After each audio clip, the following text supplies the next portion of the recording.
And now we come to the last question in the June 13 maths decision paper. Normally in the decision paper it's going to finish with a travelling salesman problem, and here we've got one.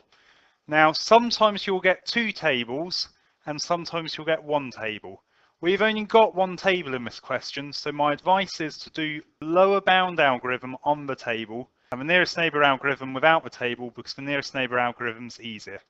So part I says use the nearest neighbour algorithm starting from I to find the upper bound. So I'm going to start at I. Where's the nearest place to I? Well, I look down my I column and the nearest place is J, that's 3. So I'm going to go I to J, and now I'm at J. This is where it's different from prims. Prims I can go from anywhere I've already been, but with nearest neighbour you've got to go from one place to the next place to the next place. So I'm at J, where's the nearest place? Well, that's going to be L, that's 1.5. From L, I'll go to the nearest place, well, that's N, so that's going to be 1.4.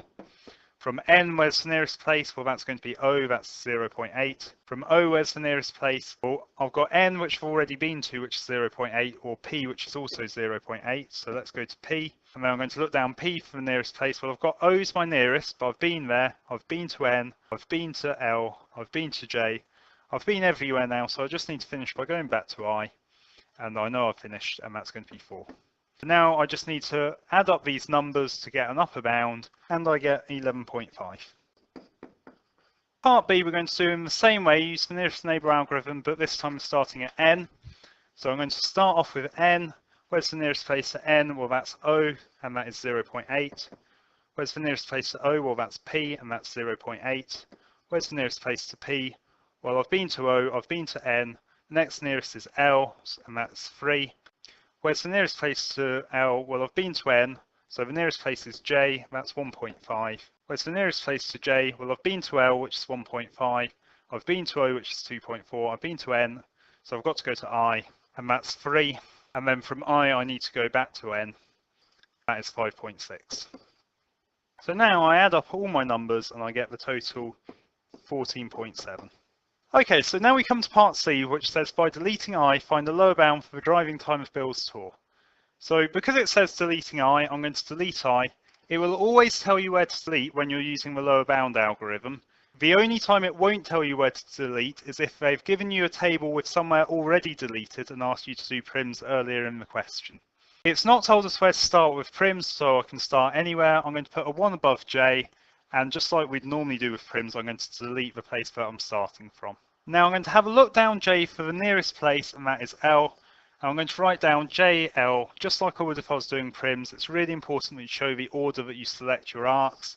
I'm going to cross out L, and I'm going to put a 2 above it.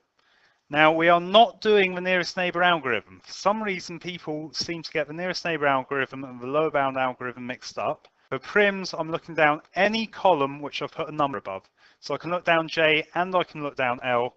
The nearest place is N, which is 1.4, so I'm going to put a 3 above N, and then I'm going to write down that I've gone L to N. Again, making sure that I show the order I select my marks. I'm going to look down J, L, and N. The nearest is O, which is 0.8. I'm going to circle it, cross it out, and put a 4 above O, and then I'm going to say N to O is the next arc I added.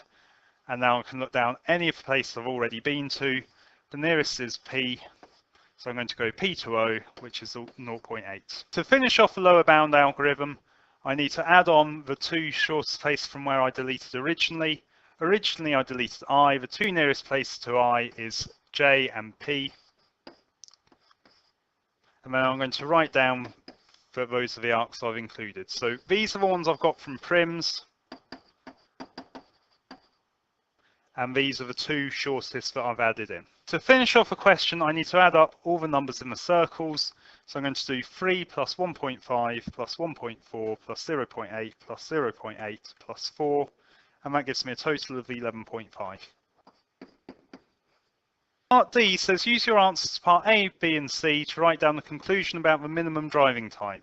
So this is looking for an inequality. I'm going to say my time or my tour is going to be more than or equal to my lower bound, which is 11.5, and less than or equal to my upper bound. And I've got 2 upper bounds to pick from. I'm going to pick the lowest of my upper bounds, which is 11.5. Now, that's good. That's what an answer would normally be. But if I'm between 11.5 and 11.5, I know that the optimum driving time must be 11.5. That means my route I, J, L, N, O, P and back to I is the best I can possibly do. So I can say that the minimum time is going to be equal to 11.5. So this would be my usual answer, but in this case, because I've found the optimum solution, I really want that answer. And that's the end of the paper.